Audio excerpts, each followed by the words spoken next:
Hello everyone, welcome to galaxy classes and defence academy रिंगस। NCERT science की अगली series में आप सभी बच्चों का हार्दिक स्वागत है।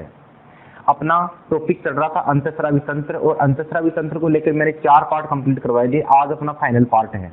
आज भी मैंने टोटल 25 एमसीक्यू लिए हैं।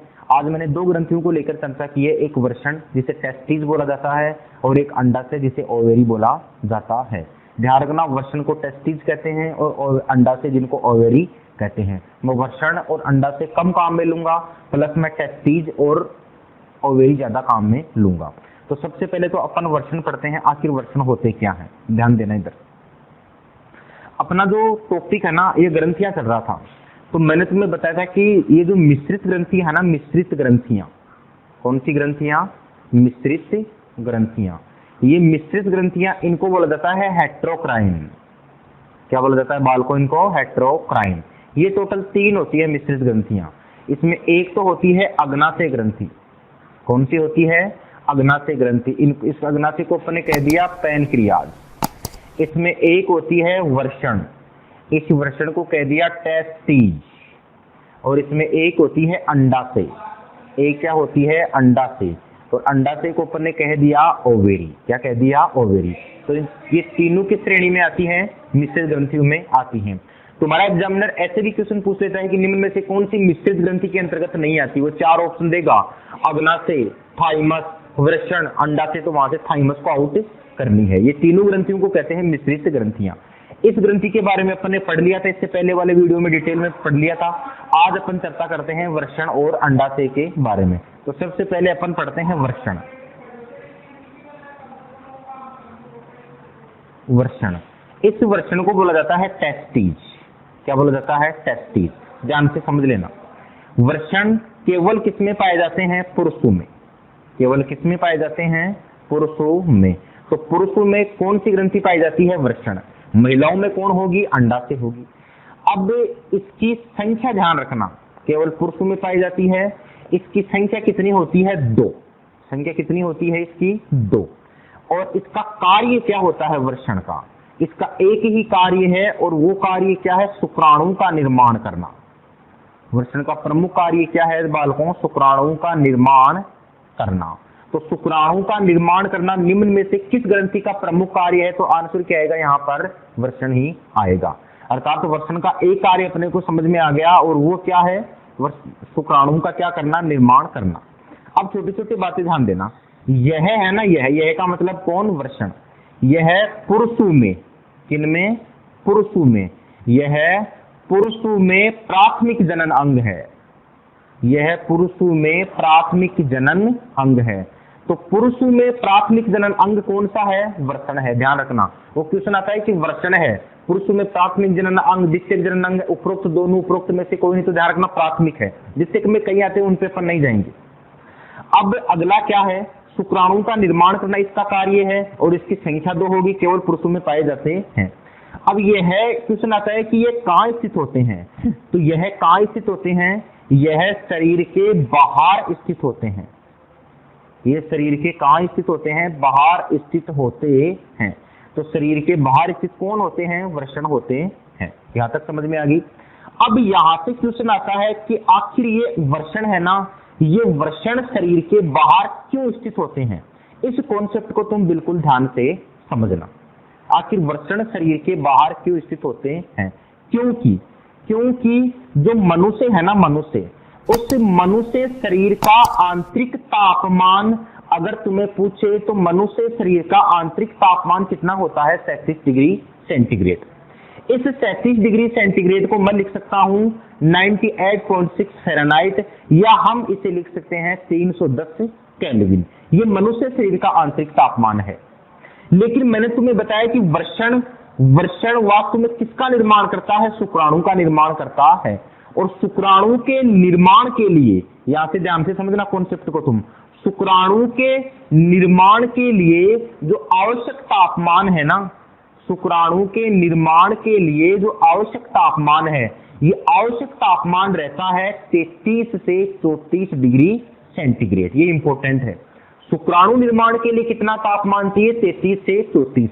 मनुष्य शरीर का आंतरिक तापमान कितना है? 37 डिग्री। तो ये 37 डिग्री और 33 से 34, तो इसका मतलब शुक्राणु निर्माण के लिए तापमान की आवश्यकता थोड़ी सी क्या होती है, कम होती है। ये इंपॉर्टेंट है, शुक्राणु निर्माण के लिए तापमान की आवश्यकता कम होती है, इसीलिए वृषण शरीर के बाहर स्थित होते हैं। ये बहुत इंपॉर्टेंट क्वेश्चन है। अगली बात से देखो, अब ये जो वृषण है ना, वृषण, इस वृषण की प्रमुख 3 कोशिकाएं होती हैं। वृषण की कितनी कोशिकाएं होती हैं? 3 कोशिकाएं होती हैं। वृषण की जो पहली कोशिका है ना, उस पहली कोशिका का नाम है जनन कोशिका। क्या नाम है? जनन कोशिका, जिसे बोला जाता है जर्म सेल। क्या बोला जाता है? Germ cell. वृषण की जो दूसरी कोशिका है ना, उस कोशिका का नाम है सर्टोली कोशिका। और वृषण की जो तीसरी कोशिका है ना, उस कोशिका का नाम है लैंडिंग कोशिका।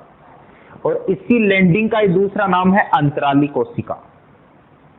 क्या नाम है? अंतराली कोशिका। तो 3 कोशिका हो गई टोटल। एक कोशिका क्या हो गई? जनन कोशिका, एक होगी सर्टोली और एक होगी लैंडिंग कोशिका। सबसे पहले अपन पढ़ते हैं जनन कोशिका का आखिर क्या कार्य है। तो ये कार्य इंपॉर्टेंट है। जनन कोशिका का क्या कार्य है? जनन कोशिका का एक ही कार्य है, शुक्राणु का निर्माण करना। ये बहुत इंपॉर्टेंट क्वेश्चन है ये, कि शुक्राणु का निर्माण वृषण की आखिर कौन सी कोशिका करती है? तो शुक्राणु का निर्माण कौन सी कोशिका करती है? तो आंसर क्या आएगा? जनन कोशिका करती है, ठीक है ना। दूसरा कौन सी कोशिका है? सर्टोली कोशिका। तो सर्टोली कोशिका का क्या कार्य है? तो सर्टोली कोशिका का क्या कार्य है? शुक्राणु को पोषण प्रदान करना। शुक्राणु को क्या प्रदान करना? पोषण प्रदान करना। तो शुक्राणु को पोषण प्रदान करना किसका कार्य है? तब आंसर क्या आता है? सर्टोली कोशिका। तो 2 अपने सामने कार्य हो गए और 2 अपनी कोशिकाएं हो गई। जनन कोशिका का कार्य क्या है? शुक्राणु का निर्माण करना। जनन का मतलब निर्माण, ठीक है ना। और इधर वाली का कोशिका का क्या कार्य है? शुक्राणु को पोषण प्रदान करना। लैंडिंग कोशिका से एक हार्मोन स्रावित होता है। लैंडिंग कोशिका से एक हार्मोन स्रावित होता है और उस हार्मोन का नाम है एंड्रोजन हार्मोन। उस हार्मोन का क्या नाम है? Androgen hormone. 1 मिनट रुकना।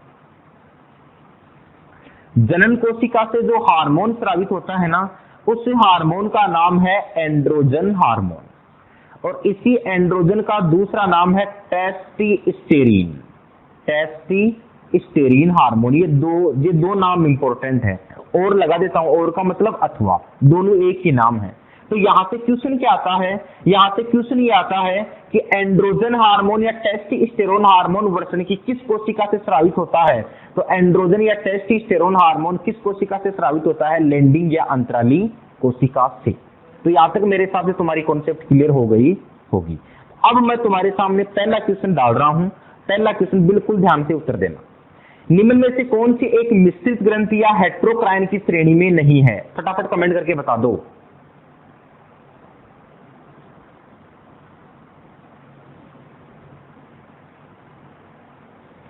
शाबाश, सभी बच्चों का सही है।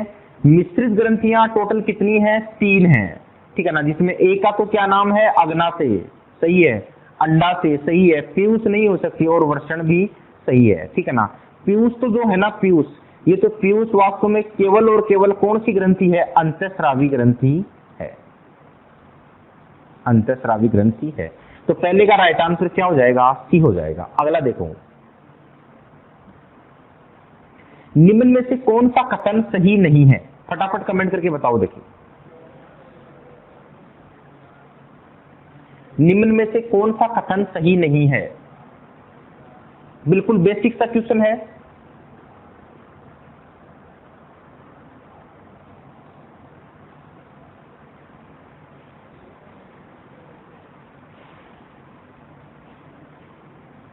कुछ बच्चों का सही है।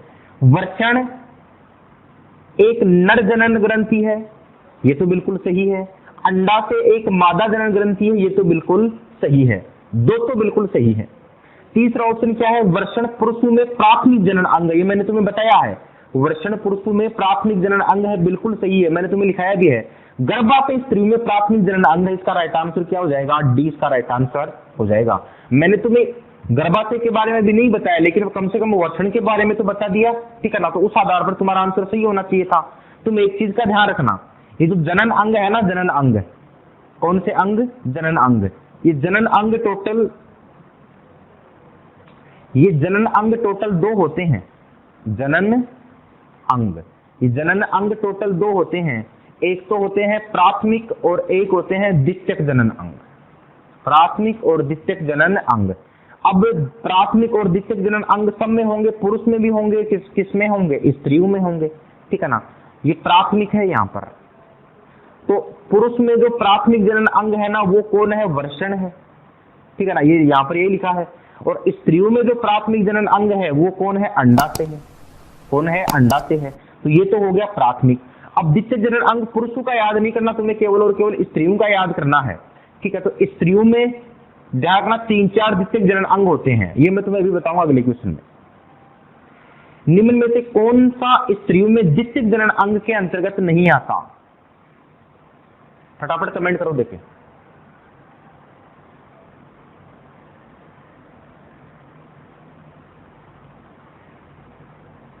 देखो इधर ध्यान देना, जो महिलाएं हैं ना, महिलाएं, तो महिलाओं में द्वितीयक जनन अंग, महिलाओं में द्वितीयक जनन अंग, तो महिलाओं में द्वितीयक जनन अंग एक तो होता है अंडवाहिनी, एक तो होता है अंडवाहिनी, एक होता है गर्भाशय, क्या होता है? गर्भाशय, और एक होता है योनि। ये 3 जो है ना, ये तीन महिलाओं में द्वितीयक जनन अंग है। अंडाशय जो है ना, अंडाशय, ये तो वास्तव में महिलाओं में कौन सा जनन अंग है? प्राथमिक जनन अंग है। वृषण शरीर से बाहर स्थित होते हैं क्योंकि, वेरी इंपॉर्टेंट बालकों, ये रेलवे में आया हुआ क्वेश्चन है, देखिए तुम कमेंट करके बताओ मुझे।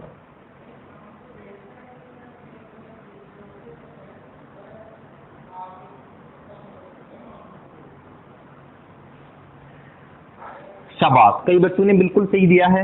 वृषण शरीर से बाहर इसलिए स्थित होते हैं क्योंकि शुक्राणु निर्माण में कम तापमान की आवश्यकता होती है, यही है, ठीक है ना।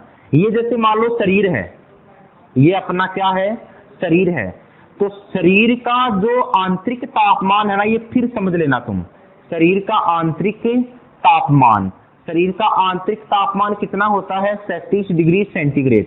लेकिन शुक्राणु निर्माण के लिए जो वृषण बनाएगा, ठीक है ना, तो वृषण का तापमान कितना होना चाहिए? वृषण का तापमान होना चाहिए 33 से 34 डिग्री सेंटीग्रेड। तो लगभग 3-4 डिग्री तापमान क्या होना चाहिए? कम होना चाहिए। अगला देखो, वृषण का आंतरिक तापमान डैश डैश डैश होता है, फटाफट कमेंट करके बताओ। देखिए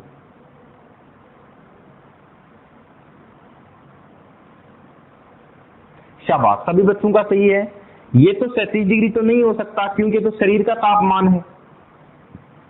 37 डिग्री तो किसका तापमान है? शरीर का तापमान है। अब यहां पर तो वृषण का आंतरिक तापमान पूछा है, तो आंसर क्या आएगा? बी। निम्न में से कौन सा सही सुमेलित नहीं है? अब देखिए कमेंट करके बताओ मुझे, वेरी वेरी इंपॉर्टेंट क्वेश्चन।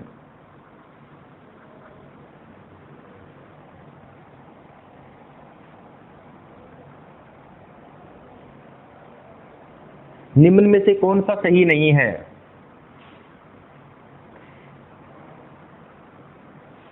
कुछ बच्चों का बिल्कुल सही आया है, खाली 1-2 बच्चों का सही लगा मुझे तो। नहीं, सभी बच्चे गलत बता रहे हो। देखो इधर कोशिकाएं हैं और इधर कोशिकाओं के कार्य है। तो यहाँ पर पहली कोशिका है जनन कोशिका, तो जनन कोशिका का कार्य क्या है? शुक्राणु का निर्माण करना, सही तो है। सर्टोली कोशिका, सर्टोली कोशिका का क्या कार्य है? शुक्राणु को पोषण प्रदान करना, बिल्कुल सही है। लैंडिंग या अंतराली कोशिका एंड्रोजन हार्मोन का स्रावण करना, ये भी बिल्कुल सही है, ये दोनों तो सही है। एंड्रोजन हार्मोन का अथवा या दूसरा क्या नाम है? तो दूसरा इसका क्या नाम है? टेस्टोस्टेरोन। दूसरे इसका क्या नाम है? Testosterone hormone. तो मुझे एक चीज बताना, यहां पर तो तीनों सही है, तो इसका राइट आंसर क्या हो जाएगा? इनमें से कोई नहीं। हो सकता है ऐसे भी बहुत क्वेश्चन आते हैं जिनमें राइट आंसर इनमें से कोई नहीं आता है, तो तुम लोग उस क्वेश्चन को पहले ध्यान से रीड करा करो। अगला क्वेश्चन देखो। अब मैं तुम्हें बता रहा हूं लैंगिक लक्षणों के बारे में। लैंगिक लक्षण होते क्या है? ये जो लैंगिक लक्षण है ना, ये लैंगिक लक्षण टोटल 2 प्रकार के होते हैं।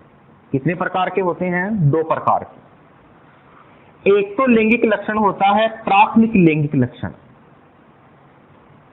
एक तो लैंगिक लक्षण कौन सा होता है, प्राथमिक लैंगिक लक्षण, और दूसरा जो लैंगिक लक्षण होता है ना, वो लैंगिक लक्षण होता है द्वितीयक लैंगिक लक्षण। द्वितीयक लैंगिक लक्षण।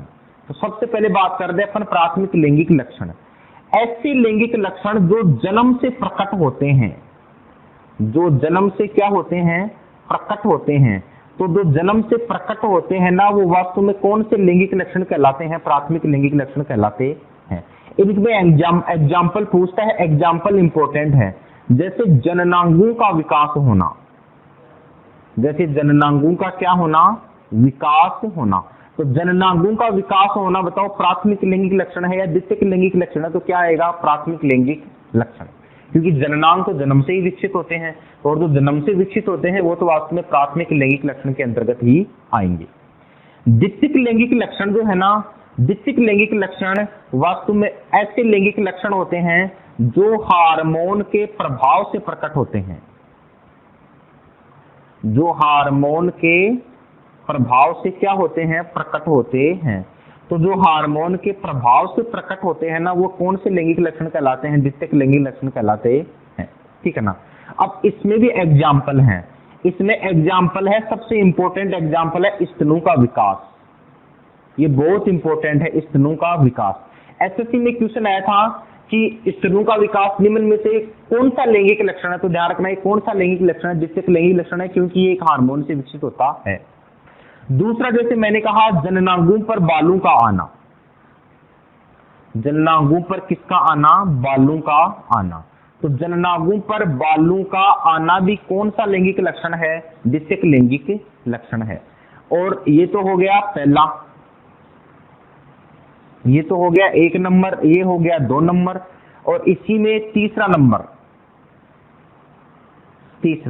तीसरा है रजोधर्म का प्रारंभ होना। ये भी इंपॉर्टेंट है, रजोधर्म का क्या होना, प्रारंभ होना, रजोधर्म का प्रारंभ व बंद होना। तो रजोधर्म का प्रारंभ और बंद होना भी कौन सा लैंगिक लक्षण है, द्वितीयक लैंगिक लक्षण है। ये इंपॉर्टेंट है। जननांगों का विकास चाहे भले ही स्त्री हो भले ही पुरुष हो, वो प्राथमिक लैंगिक लक्षण है, क्योंकि वो जन्म से प्रकट होते हैं। मतलब स्तनों का विकास होना, जननांगों पर बालों का आना, रजोधर्म का शुरू होना, रजोधर्म का बंद होना, ये कौन से लैंगिक लक्षण है, ये द्वितीयक लैंगिक लक्षण है। अब इनसे संबंधित क्वेश्चन, पहला क्वेश्चन आपके सामने क्या है, एंड्रोजन हार्मोन नर में कौन से लैंगिक लक्षणों के लिए जिम्मेदार होता है? फटाफट कमेंट करके बताओ, देखें मुझे।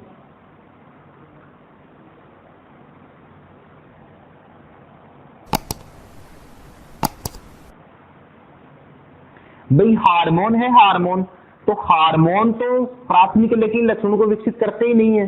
किनको विकसित करते हैं, द्वितीयक लैंगिक लक्षणों को, क्योंकि आपको मालूम है कि ये तो प्राथमिक लैंगिक लक्षण को वास्तव में जन्म से आते हैं। ठीक है ना। अगला देखो, निम्न में से कौन सा कथन लैंगिक लक्षणों के संदर्भ में सही नहीं है? देखिए कमेंट करके बताओ मुझे, कौन सा लक्षण लैंगिक लक्षणों के संदर्भ में सही नहीं है?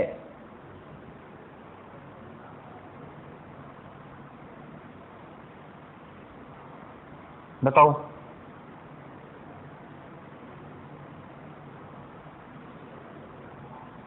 शाबाश, सही दिया है करीब बच्चों ने। देखो प्राथमिक लिंग, पहला ऑप्शन क्या है, प्राथमिक लैंगिक लक्षण। प्राथमिक लैंगिक लक्षण जन्म से प्रकट होते हैं, सही है।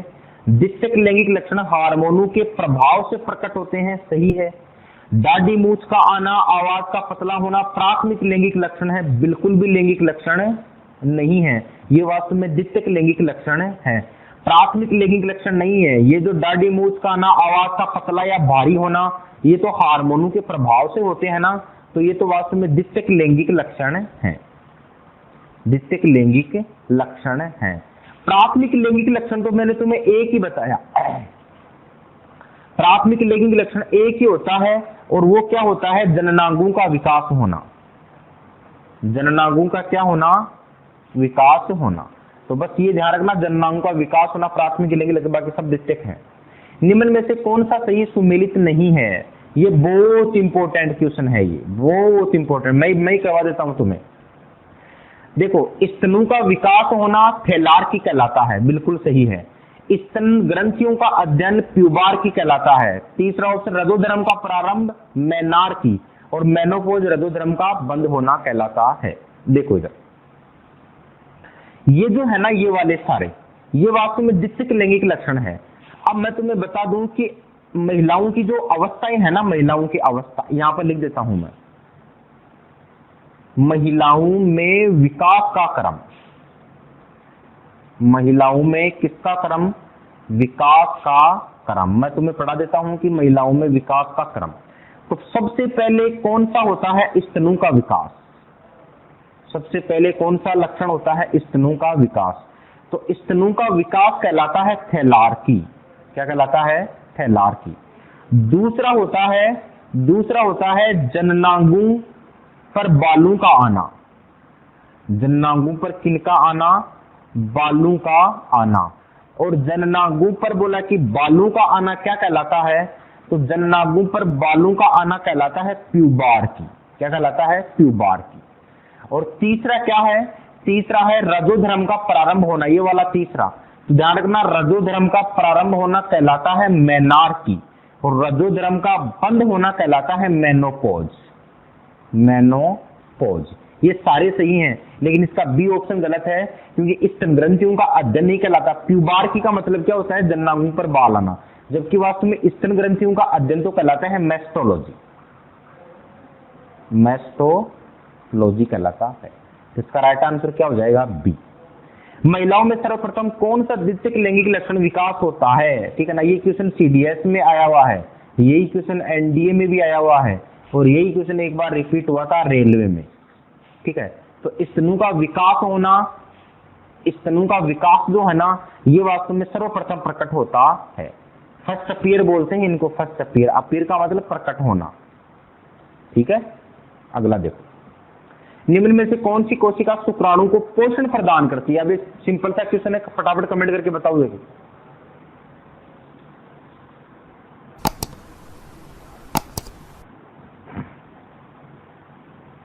शुक्राणु को पोषण प्रदान करती है, जनन कोशिका करती है, नहीं करती। सर्टोली कोशिका पोषण प्रदान करती है, लेकिन अगर क्वेश्चन आए कि शुक्राणु का निर्माण कौन करती है, तो जनन करती है। और अंतराली कोशिका थी, तो मैंने तुम्हें बताया कि एक हार्मोन स्रावित होता है, तो इसका आंसर क्या जाएगा, सर्टोली कोशिका। अगला देखो, अब अपन बातचीत करते हैं किसके बारे में, अंडाशय के बारे में। वर्षण कंप्लीट हो गया, आप किसके बारे में बात करते हैं, अंडाशय। इसको क्या बोला जाता है, ओवेरी। क्या बोला जाता है बालकों, ओवेरी, ठीक है ना। ये कुछ ऐसे ध्यान रखना कि ये एक जोड़ी होती है, एक जोड़ी केवल किनमें होती है, महिलाओं में। केवल किनमें होती है, महिलाओं में। अब इसकी थोड़ी सी मैं तुम्हें संरचना समझा देता हूं। अब महिलाओं का जो अंडाशय है ना, अंडाशय, उसकी संरचना कुछ इस प्रकार से होती है, इस प्रकार से उसकी संरचना होती है। अब यहां पर कोशिकाओं का समूह होता है, यहां पर पूरा समझा देता हूं मैं तुम्हें। ये जो है ना, ये वाला, ये ग्रुप ऑफ सेल है, मतलब कोशिकाओं का समूह है। कोशिकाओं का समूह को क्या बोला जाता है, ग्रुप ऑफ सेल्स। क्या है ये, ग्रुप ऑफ सेल है। और ये जो ग्रुप ऑफ सेल है ना, इन ग्रुप ऑफ सेल को कहा जाता है ग्रेफियन पुट्टिका। ग्रेफियन पुट्टिका, ग्रेफियन एक वैज्ञानिक का नाम है, ठीक है ना। तो ग्रेफियन पुट्टिका किस ग्रंथि में पाई जाती है, अंडाशय में पाई जाती है। और यहां पर ये जो लगे हुए हैं ना चारों तरफ, ठीक है ना, इन्हें बोला जाता है अंडाणु। क्या बोला जाता है, अंडाणु। अंडाणु का मतलब हो गया ओवम। क्या मतलब हो गया, ओवम। तो अंडाणु का निर्माण कौन सी ग्रंथि करती है, अंडाशय करती है। ग्रेफियन पुट्टिका होगी, ओवन होगी, ठीक है ना। अब ये ग्रेफियन पुट्टिका है ना, ये ग्रेफियन पुट्टिका निषेचन के दौरान एक पीली संरचना में परिवर्तित होती है। किस संरचना में परिवर्तित होती है, पीली संरचना में परिवर्तित होती है। और ये जो पीली वाली जो संरचना जिनमें परिवर्तित होती है ना, उससे बोला जाता है कार्पस ल्यूटियम। Corpus luteum. और ये जो कार्पस ल्यूटियम है ना, इसे हिंदी में बोला जाता है पित्त पिंड। ये पीला होता है इसलिए पीला पिंड या पित्त पिंड बोला जाता है। अब ये देखो अंडाणु है। अब यहां पर ये जो है ना, यहां पर ये होती है अंडवाहिनी। ये क्या होती है, अंडवाहिनी, और अंडवाहिनी को बोला जाता है ओविडक्ट। अंडवाहिनी को क्या बोला जाता है? ओविडक्ट। ओविडक्ट। अब ये जो अंडाणु है ना, अंडाणु, ये अंडाणु कहां पर आता है? ये आता है अंडवाहिनी में, और अंडाणु का अंडवाहिनी में आना कहलाता है अंडोत्सर्ग। क्या कहलाता है बालकों? अंडोत्सर्ग, ओव्यूलेशन। ये ध्यान रखना, ये सारी बिंदु इंपॉर्टेंट है ये। अब ये जो कार्पस ल्यूटियम है ना, कार्पस ल्यूटियम, इस कार्पस ल्यूटियम से मेरे दोस्तों 2 हार्मोन स्रावित होते हैं। ये इंपॉर्टेंट है। कार्पस ल्यूटियम से कितने हार्मोन स्रावित होते हैं? 2 हार्मोन स्रावित होते हैं, जिनमें एक हार्मोन का नाम है प्रोजेस्टेरोन हार्मोन। एक हार्मोन का क्या नाम है? प्रोजेस्टेरोन। और एक हार्मोन का नाम है एस्ट्रोजन हार्मोन। Oestrogen hormone. तो प्रोजेस्टेरोन और एस्ट्रोजन, क्वेश्चन पूछा जाता है कि प्रोजेस्टेरोन और एस्ट्रोजन अंडाशय के किस भाग से स्रावित होते हैं? तो ध्यान रखना, यहां पर किससे स्रावित होते हैं? कार्पस ल्यूटियम से। ये इंपॉर्टेंट है। किस भाग से स्रावित होते हैं? कार्पस ल्यूटियम से। तो प्रोजेस्टेरोन और एस्ट्रोजन से संबंधित अपन 1-2 बातें सीख लेते हैं अपन। तो एक तो हार्मोन ये है कार्पस ल्यूटियम, एक बार दोबारा लिख लेते हैं, कार्पस ल्यूटियम। तो कार्पस ल्यूटियम से पहला हार्मोन तुम मुझे कमेंट करके बताओ कौन सा स्रावित हुआ था? बताओ। देखिए, प्रोजेस्टेरोन। और यहां से जो दूसरा हार्मोन स्रावित हो रहा है वो कौन सा है? एस्ट्रोजन। दूसरा हार्मोन कौन सा है? एस्ट्रोजन। तो प्रोजेस्टेरोन से, तो प्रोजेस्टेरोन प्रेगनेंसी से बना है, तो इसे बोला जाता है गर्भाधारण का हार्मोन। ये भी क्वेश्चन आया हुआ कि गर्भाधारण का हार्मोन निम्न में से किसे कहते हैं? तो किसे कहते हैं? प्रोजेस्टेरोन को कहां से स्रावित होती है? Corpus luteum. और एस्ट्रोजन है ना, एस्ट्रोजन, ये स्तनों के विकास में सहायक होता है। ये स्तनों के विकास में क्या होता है? सहायक होता है। तो स्तनों के विकास में सहायक कौन सा हार्मोन होता है? तो आंसर क्या आएगा? एस्ट्रोजन आता है। इसीलिए इस एस्ट्रोजन को, स्तनों के विकास में सहायक होता है ना, इसीलिए इसे बोला जाता है ब्यूटी हार्मोन। इसे क्या बोला जाता है बच्चों? Beauty hormone. ब्यूटी हार्मोन का मतलब हो गया सुंदरता का हार्मोन, क्योंकि महिला की सुंदरता का राज उसके स्तन ही होते हैं। सुंदरता का हार्मोन, तो सुंदरता का हार्मोन या ब्यूटी हार्मोन के नाम से कौन सा हार्मोन जाना जाता है? Oestrogen hormone. जबकि गर्भाधारण का हार्मोन कौन सा है? Progesterone hormone. ये दोनों कहां से निकले हैं? Corpus luteum.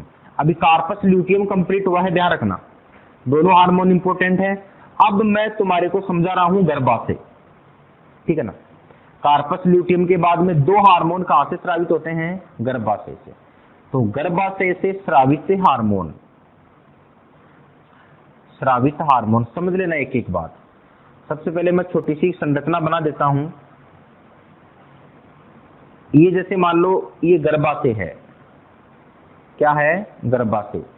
इस गर्भाशय को बोला जाता है यूट्रस। और इस गर्भाशय के अंदर यहां पर ये जो है ना, ये वाला, ये भ्रूण है।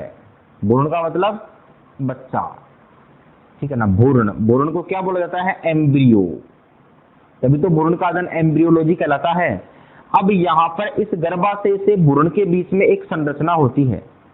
गर्भाशय से भ्रूण के बीच में एक संरचना होती है, और गर्भाशय से भ्रूण के बीच में जो संरचना होती है ना, इस संरचना को बोला जाता है प्लेसेंटा। क्या बोला जाता है? प्लेसेंटा।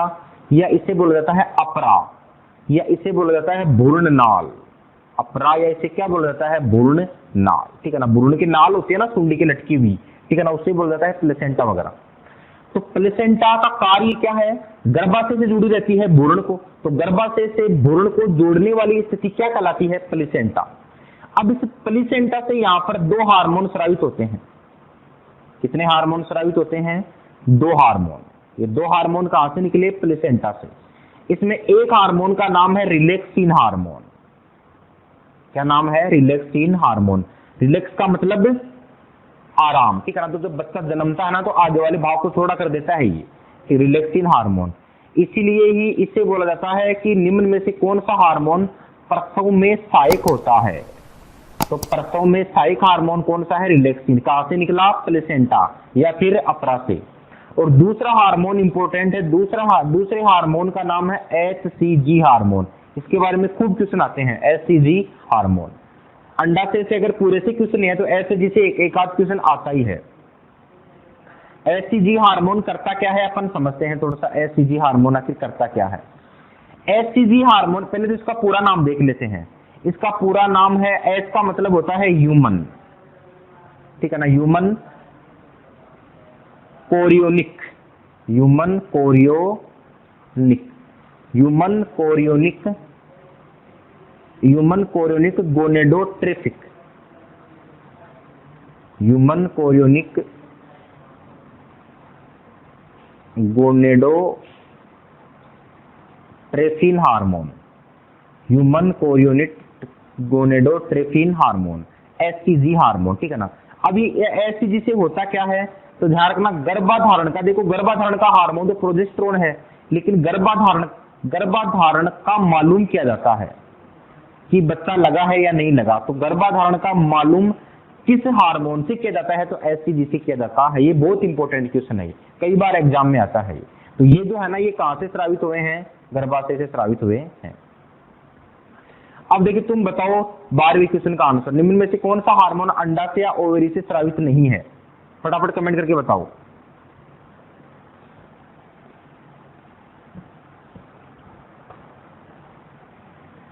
शाबाश भाई, एस्ट्रोजन और प्रोजेस्टेरोन ये बिल्कुल अंडाशय से हैं, और अंडाशय के भी किस भाग से हैं? ये कार्पस ल्यूटियम से हैं, कार्पस ल्यूटियम से हैं, और कार्प अंडाशय का भाग है। एंड्रोजन नहीं है, और एंड्रोजन नहीं है क्योंकि ये तो वास्तव में पुरुष जनित हार्मोन है, ठीक है ना। इसका स्राव तो कहाँ होता है? पुरुष के वृषण की किस कोशिका से होता है? पुरुष के वृषण की अंतराली कोशिका से। ये मैंने तुम्हें पढ़ाया कि नहीं पढ़ाया? अंतराली कोशिका से। और रिलैक्सिन हार्मोन भी होता है, कहां से होता है रिलैक्सिन हार्मोन? अपरा से स्रावित। अपरा का मतलब प्लेसेंटा, ठीक है ना, ये ध्यान रखना। अगला देखो, निम्न में से कौन सा सही सुमेलित नहीं है? फटाफट कमेंट करके बताओ, अच्छा क्वेश्चन है।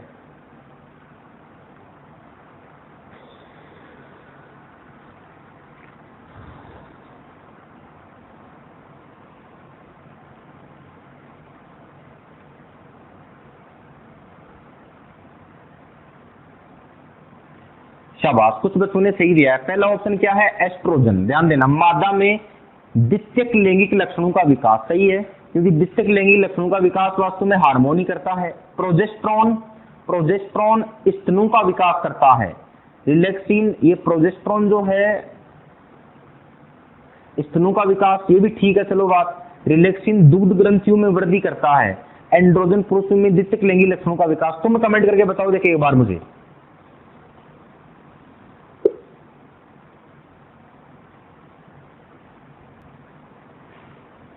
फटाफट कमेंट करके बताओ। इधर ध्यान तो देखो, दूध ग्रंथियों को सक्रिय वृद्धि में करने वाला जो हार्मोन है ना, वैसे ये क्वेश्चन वास्तव में गलत है, ये क्वेश्चन, ठीक है ना, ये क्वेश्चन बिल्कुल गलत है, इसको रहने दो, क्वेश्चन गलत है ये। अगला क्वेश्चन देखो, क्योंकि इसमें दो ऑप्शन है, स्तनों का विकास एस्ट्रोजन करता है, और दूध ग्रंथियों को सक्रिय करने वाला हार्मोन ऑक्सीटोसिन है, ठीक है ना। तो क्वेश्चन बैठा नहीं, इसको छोड़ दो क्वेश्चन को, 12वां क्वेश्चन डिलीट कर दूंगा मैं यहां से।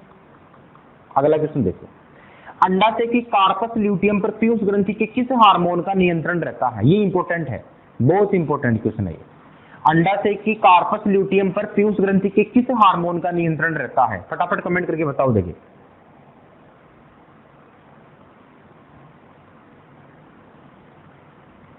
भाई मैंने तुम्हें ये अंडाशय बताया था, यहाँ पर ये अंडाणु बनता है, और यहाँ पर पित्तपिंड होता है, जिसे बोला जाता है क्या? इस वाले भाग को क्या बोला जाता है? Corpus luteum, corpus luteum. अब इससे जो भी स्रावित होते हैं ना हार्मोन, वो हार्मोन किसके नियंत्रण में रहते हैं? पीयूष ग्रंथि के। और पीयूष ग्रंथि के किस हार्मोन में के नियंत्रण में रहते हैं? एलएच हार्मोन के नियंत्रण में रहते हैं, ल्यूटिनाइजिंग हार्मोन, ठीक है ना। ये बहुत इंपॉर्टेंट है, ल्यूटिनाइजिंग हार्मोन। ल्यूटिनाइजिंग हार्मोन क्या करता है? अंडोत्सर्ग की प्रक्रिया को रोक देता है, इसलिए गर्भ निरोधक गोलियां इस हार्मोन को नहीं बनने देती। गर्भ निरोधक गोलियां जब ल्यूटिनाइजिंग हार्मोन को नहीं बनने देती है ना, तो अंडोत्सर्ग नहीं होता, अंडोत्सर्ग नहीं होता तो बच्चा नहीं बनता। अगला देखो, प्रोजेस्टेरोन हार्मोन का स्रावन कहां से होता है? फटाफट कमेंट करके बताओ। देखिए, बिल्कुल इजी सा क्वेश्चन है।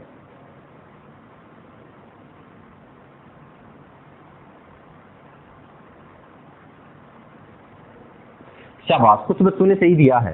भाई प्रोजेस्टेरोन हार्मोन का स्रावन कहां से होता है? तो प्रोजेस्टेरोन हार्मोन का स्रावन कहां से होता है? कार्पस ल्यूटियम से, यहीं से होता है।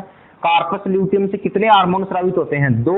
एक तो प्रोजेस्टेरोन होता है, एक कौन सा होता है? एस्ट्रोजन, ठीक है ना। अपरा से भी कितने हार्मोन स्रावित होते हैं? 2 हार्मोन, एससीजी और रिलैक्सिन हार्मोन। अगला देखो, रिलैक्सिन हार्मोन का स्रावन डेथ से होता है, फटाफट बताओ। देखो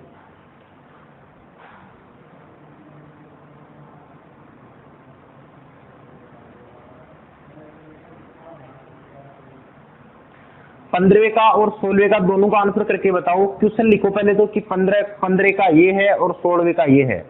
क्वेश्चन सीरीज लिखकर आंसर दोगे, देखूंगा मैं तुम्हें कितना दिमाग है।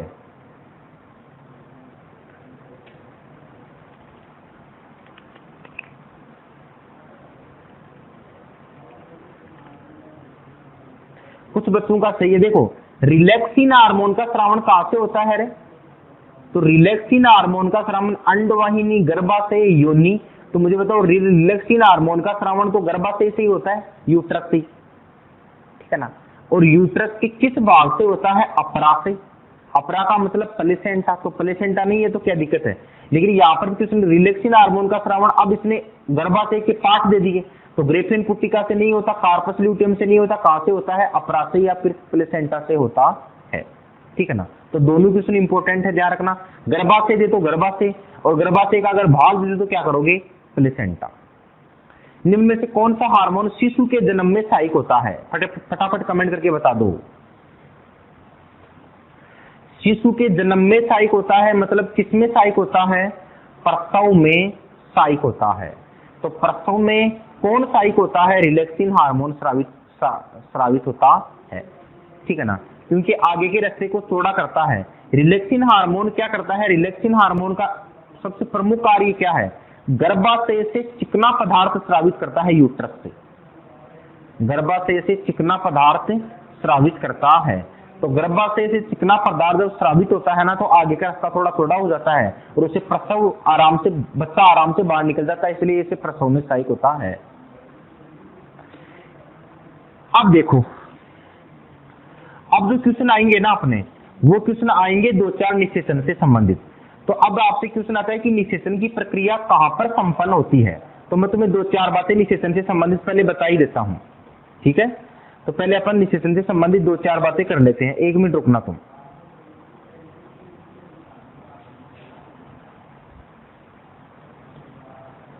यहां पर समझा देता हूं मैं निषेचन से संबंधित। निषेचन होता क्या है? निषेचन होता क्या है? एक तो किस परिभाषा, सबसे पहले निषेचन की क्या बता देता हूं? परिभाषा, ठीक है ना। देखो अंडा, वो सॉरी, वृषण से क्या निकला? शुक्राणु, और अंडाशय से क्या निकला? अंडाणु। तो बस इस परिभाषा को रख लेना। तो ये परिभाषा भी सीधा सीधा पूछ लेता है कि शुक्राणु व अंडाणु के, शुक्राणु व अंडाणु के केंद्रकों का संलयन होना, शुक्राणु व अंडाणु के केंद्रकों का संलयन होना क्या कहलाता है? निषेचन कहलाता है। एक चीज ये ध्यान रखना कि ये जो निषेचन की जो क्रिया विधि है ना, निषेचन की जो क्रिया विधि है, इस क्रिया विधि के बारे में, इस क्रिया विधि के बारे में सर्वप्रथम 2 वैज्ञानिकों ने बताया। सर्वप्रथम कितने वैज्ञानिकों ने बताया? 2 वैज्ञानिकों ने बताया। एक ने किन में बताया था? पादपों में बताया था। और दूसरे वैज्ञानिक ने किसने बताया था? दूसरे वैज्ञानिक ने बताया था जंतु में बताया था। खोज भी आ सकता है कि पादपों में निषेचन के बारे में किसने बताया? तो आंसर आता है स्टार्सबर्गर। आंसर क्या आता है? स्टार्सबर्गर। गुणसूत्रों की खोज भी इसने की थी। और जंतु में, जंतु वाला इंपॉर्टेंट है, जंतु में निषेचन के बारे में किसने बताया? तो आंसर क्या आता है? हार्टविंग। क्या आता है? हार्टविंग। अब स्टार्सबर्गर ने पादपों में खोज की, तो किस पादप में खोज की थी? तो आंसर आता है लीलियम पादप।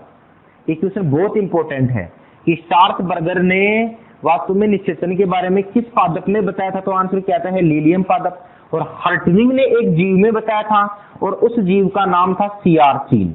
उस जीव का क्या नाम था? सियारचीन जीव में।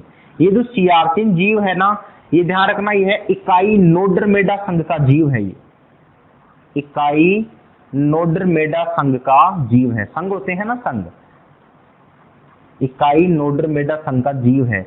एक क्वेश्चन एक बार पूछा था कि निश्चेतन को सर्वप्रथम हर्टविग साहब ने किस जीव में समझाया, तो जीव का आंसर सियाचिन। वह किस ग्रुप की थी, तो आंसर क्या है, इकाई नोडरमेडा संघ। अब तुम आंसर करना, देखिए एक एक के, बिल्कुल गलत नहीं करोगे तुम।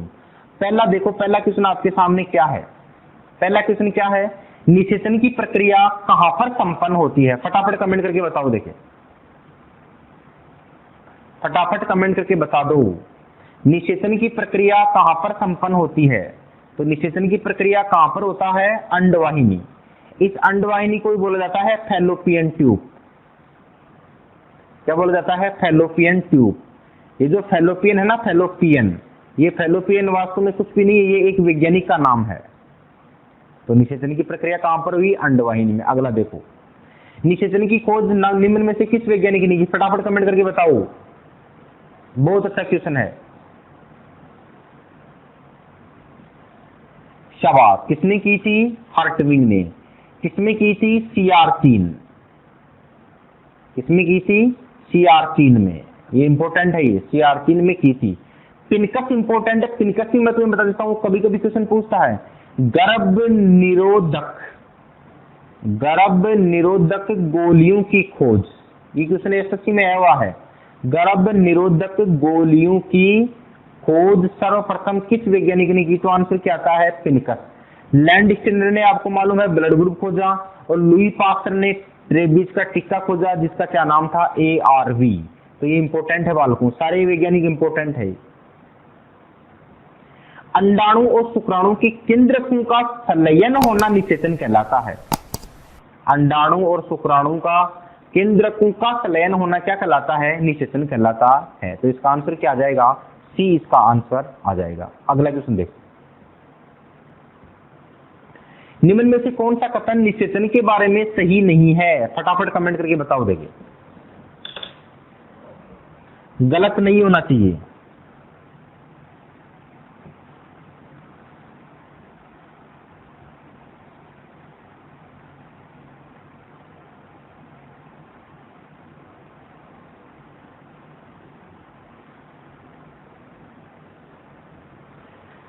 पहला ऑप्शन क्या कह रहा है कि निषेचन के बारे में सर्वप्रथम हर्टविग ने बताया, बिल्कुल सही है। निषेचन की खोज सियाचिन नामक समुद्री जीव में हुई, सही है। निषेचन, सियाचिन को अरस्तु की लालटेन भी कहते हैं, ये भी बहुत इंपॉर्टेंट क्वेश्चन है। अरस्तु की लालटेन किसे कहते हैं? सियाचिन को, ठीक है ना। और सियाचिन कोर्डेटा संघ का जीव है? नहीं, सियाचिन कोर्डेटा संघ का जीव नहीं है। सियाचिन वास्तव में इकाई नोडरमेडा संघ का जीव है। इकाई नोडरमेडा संघ का क्या है? जीव है। तो इसका राइट आंसर क्या हो जाएगा? डी। अगला देखो, अब देखो, मनुष्य और पक्षियों में निम्न में से कौन सा निषेचन होता है? मनुष्य और पक्षियों में कौन सा निषेचन होता है? देखे देखे, तुम दिमाग लगा के बताओ। मनुष्य और पक्षियों में कौन सा निषेचन होता है? मनुष्य और पक्षियों में कौन सा निषेचन होता है? निषेचन दो प्रकार का होता है, आंतरिक निषेचन और बाह्य निषेचन। इसका तो राइट आंसर क्या हो जाएगा? आंतरिक निषेचन। मनुष्य पक्षियों में सभी में आंतरिक निषेचन ही होता है। लेकिन अगर तुम्हें पूछे कि जलीय जीव में, कौन से जीव में? जलीय जीव में, कि जलीय जीव में कौन सा निषेचन होता है? जलीय जीवों का मतलब जैसे कौन आ जाएगी? मेंढक मछली आदि आ जाएंगी, ठीक है ना, मेंढक मछलियां आदि। तो जलीय जीव में कौन सा निषेचन होता है? बाह्य निषेचन होता है। ये करते क्या है? जैसे मान लो ये समुद्र है, इसमें पानी भरा हुआ है। क्या भरा हुआ है? पानी भरा हुआ है, ठीक है ना। अब यहाँ पर एक जीव है और यहाँ पर एक जीव है। अब यहाँ से ये शुक्राणु है, ठीक है ना, मतलब ये मेल है मान लो, और ये फीमेल है, मादा। तो ये क्या निकालेगी? अंडाणु, अंडाणु निकालेगी। तो ये इस फीमेल ने, मादा ने अंडाणु समुद्र में छोड़ दिया, और इसने वास्तव में, मेल ने शुक्राणु समुद्र में छोड़ दिया। अब ये एक कहीं ना कहीं जाकर मिल जाते हैं, और ये जहां पर भी जाके मिलते हैं ना, तो मतलब वो प्रक्रिया कौन सी हो गई? निषेचन हो गई। और ये जो निषेचन की प्रक्रिया है, ये कोई आंतरिक तो हुई नहीं है, तो कौन सा निषेचन हो गया? बाह्य निषेचन हो गया। बस ये इंपॉर्टेंट है, जलीय जीव में कौन सा निषेचन होता है? बाह्य निषेचन होता है। निम्न में से कौन सा निषेचन प्रक्रिया के दृष्टिकोण से बाकी सबसे अलग है? ये रेलवे का क्वेश्चन है सर, तुम कमेंट करके बताओ देखिए मुझे।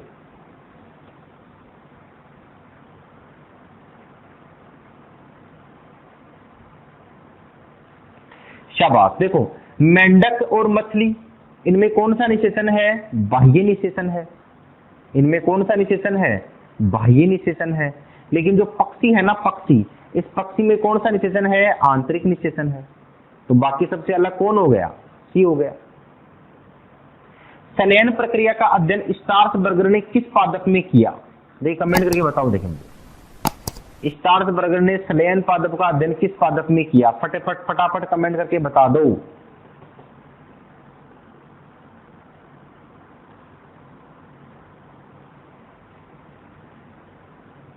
शाबाश।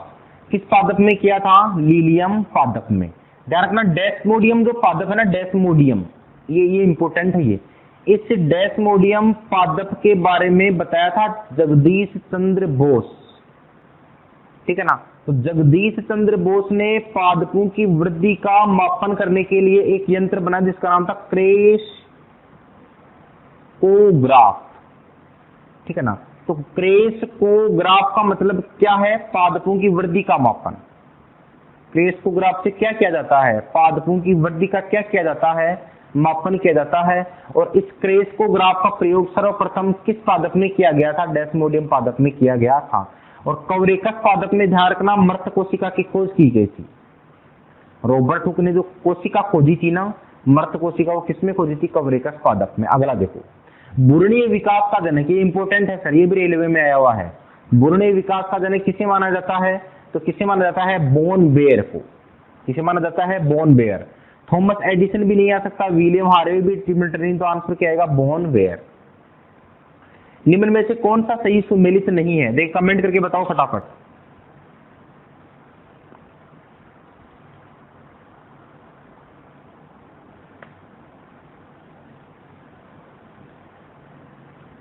शाबाश, कभी तेरे बच्चों का सही है। भाई बुढ़ापे का अध्ययन क्या कहलाता है? जीरोंटोलॉजी। सही है। ऐसे याद करो कि बुढ़ापे में आते ही व्यक्ति जीरो हो जाता है, बिल्कुल कुछ नहीं होता उससे। भ्रूण के विकास का अध्ययन कहलाता है एम्ब्रियोलॉजी, मैंने तुम्हें बताया। महामारी विज्ञान का अध्ययन पैथोलॉजी नहीं कहलाता सर, महामारी विज्ञान का अध्ययन कहलाता है एपिडेमियोलॉजी, ठीक है ना। महामारी विज्ञान को क्या कहते हैं? एपिडेमियोलॉजी। ये इंपॉर्टेंट है। तो अपना आंसर तो अपने को मिल गया, एपिडेमियोलॉजी। और भ्रूणीय विकृतियों का अध्ययन क्या कहलाता है? टेर्टोलॉजी। ये सारे अध्ययन इंपॉर्टेंट है, ये सारे अध्ययन क्या है? इंपॉर्टेंट है। ओके बालकों, धन्यवाद।